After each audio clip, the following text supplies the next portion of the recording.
Alrighty, I know it's been a long time since I've done a video, but moving into a new house takes a lot too, especially when you got as much junk as me. But see this radiator? Don't neglect your radiator and your diesel. If it's been a commercial work truck, it's gonna have oil build up on this side and dirt daubers down here around the bottom if you're in that area. Because I'm going to tell you, I think that's what the problem was. Dirt daubers got in there and built a nest and clogged it up on this side a little bit. I think the bottom tank was leaking. That's the only place I could see. I think it's been replaced once. It's only about a 30-minute job. I'm going to wash out the intercooler and condenser and all with water too. The best thing to do is undo your battery cable that runs between it. You've got two Phillips screws on this side of your fan shroud, two on that side. You've got a nut that holds the fan shroud to the top of the radiator, or a bolt on this side and that side, just like you got these two bolts here that hold the bracket down. It's not hard. There's several videos. The only reason I had to take my air filter out is to get to those two screws on that side. This side was easy. If you got a long Phillips bit, it shouldn't be no problem. But since I don't have my air deflector here, I hauled that 30-foot gooseneck with the tractor and the hay baler, which is way over there. I took my little tractor to go get, I can't zoom in. What's wrong with this thing? Fingers are wet. Zoom out. Do it this way. Sorry about that. But got the hay baler. Forgot what size it is. But anyway, the little farm-all tractor, Super A, and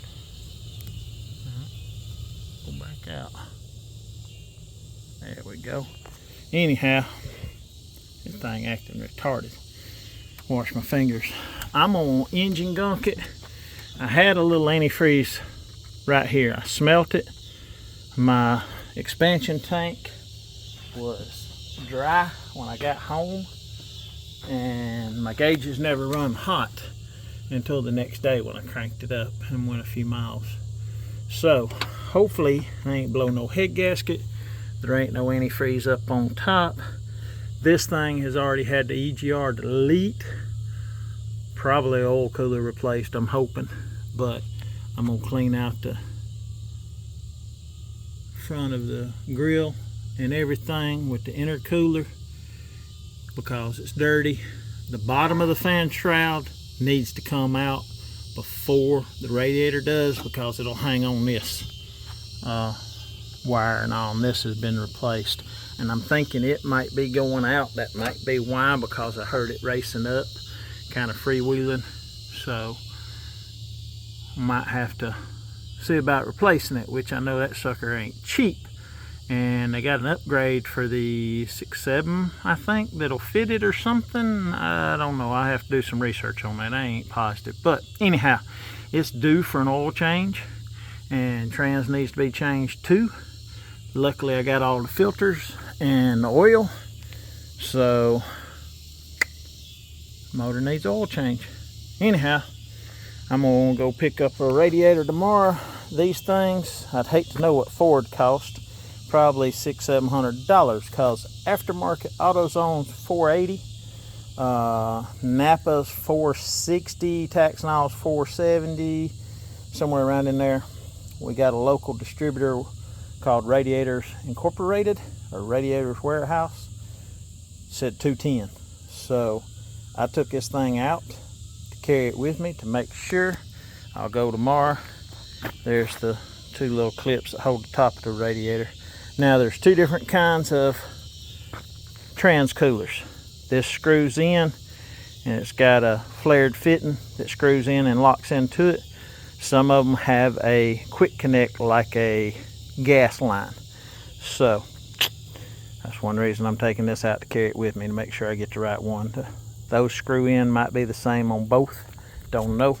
I don't see the tanks cracked, but under pressure, if that bottom's leaking, you can't ever check it unless you pressurize it. And now that it's out, I can pressurize it. Kind of hard to do in the truck when all you see is it dripping along the bottom. So I'll put it in the back of the car, clean up my mess.